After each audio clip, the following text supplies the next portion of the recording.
ከፍተኛ የህዝብ ቁጥሯ ወጣት በሆነበት ኢትዮጵያ ወጣቶች የፖለቲካ ተሳትፏቸውን ሊያሳድጉ እንደሚገባ ይታመናል። በተለይ ደግሞ ወጣቶች በሀገሪቱ ሁለንተናዊ እድገት ላይ የራሳቸው አስተዋጽኦ ሊኖራቸው ይገባል።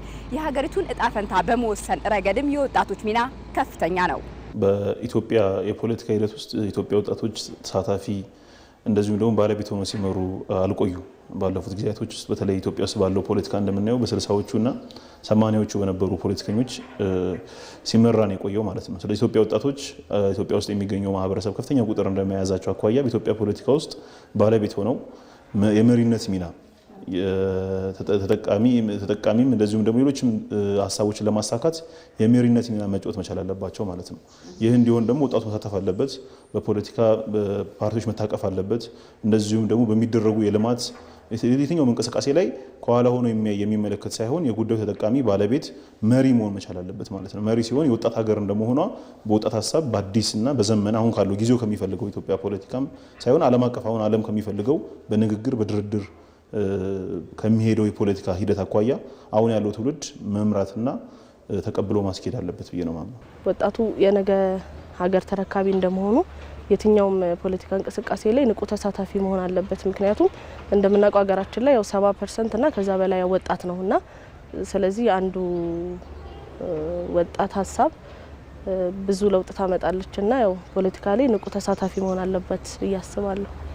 እንግዲህ በዚህ በሀገራችን ውስጥ እንደሚታወቀው ከ70 እስከ 75% የህዝብ ቁጥር የወጣቱ ቁጥር እንግዲህ በዚህ ፐርሰንት ውስጥ ይገኛል።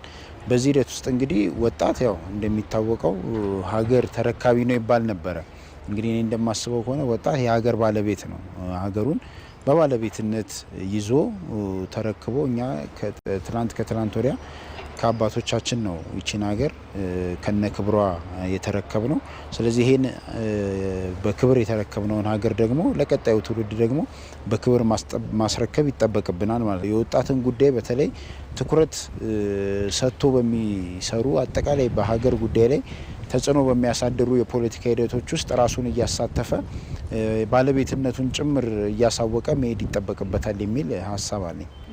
ወጣቶች የፖለቲካ ተሳትፏቸውን እንዲያሳድጉ ደግሞ የወጣት ማህበራቶች የራሳቸው የሆነ አስተዋጽኦ አላቸው። ወጣቶችን በማንቃት ረገድ የበኩላቸውን ሚና መጫወት ይገባቸዋል። ፖለቲካ ውስጥ ወጣቶቻችን እንዳርቆሙ እንዲያዩ ብቻም ሳይሆን ድምጽ መስጠትም ብቻም ሳይሆን ራሳቸው ድምጽ ስለሆነ እንዲሆኑና በፖለቲካው ንቁ ተሳታፊ እንዲሆኑ በፖለቲካዊም ጉዳዮች ውስጥ በጣም ፓርቲሲፔት እንዲያደርጉና አክቲቭሊ እንዲሳተፉ የመስራት ስራዎችን ነው የምንሰራና ይሄንንም በርካታ ስራዎችን እየሰራ እንገኛለን ማለት ነው። በዚህም ብዙ ወጣቶችን አለርት አድርገናል።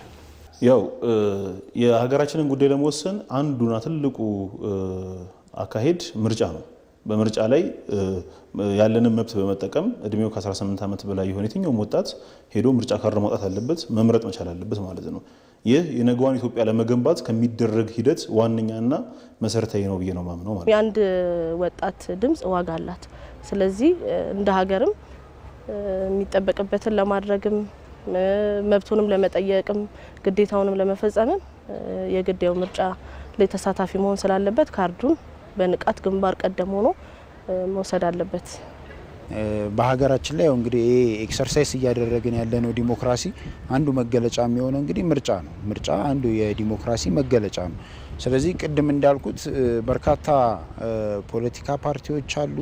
አሁንም በተለያዩ ሚዲያዎች ላይ እንግዲህ ተፎካካሪ ፓርቲዎች ገዢው ፓርቲ ጨምሮ የተለያየ ፖሊሲያቸውን እያቀረቡ ያለበት ሁኔታ ነው ያለው። ስለዚህ ወጣቱ እነዚህ ፓርቲዎች የሚያቀርቡትን የተለያዩ ፖሊሲዎች በተለይ ለወጣቱ ክፍል ምን ይዘው መጥተዋል፣ የትኛውን ፖሊሲ ነው ይዘው የመጡት፣ የትኛው ማኒፌስቶቸው ነው ጥቅም ላይ እየዋለ ያለው የሚለውን ነገር ለቀጣይ ለኔስ የሚጠቅመኝ የትኛውን ነው የሚለውን ነገር ከግንዛቤ መክተት ያስፈልጋል። የአንድ ሰው ድምጽ ቫልዩ አላት በምርጫ ሂደት ውስጥና ከዛ አንፃር ድምጻቸው ቫልዩ እንዳላት ድምጻቸው ለቀጣይ 5 ዓመት እቺ ነገር ለሚያስተዳድር ፓርቲ በጣም የራሱ የሆነ ቫልዩ ስላለው ይሄን ቫልዩ ደግሞ በራሳቸው ድምጽ የሚፈልጉትን መንግስት የሚመርጡበት አሁን ካርድ ማውጣት ግዴታ ስለሆነ ካርድ ማውጣት መቻል አለባቸው ማንኛውም ወጣት ማለት ነው።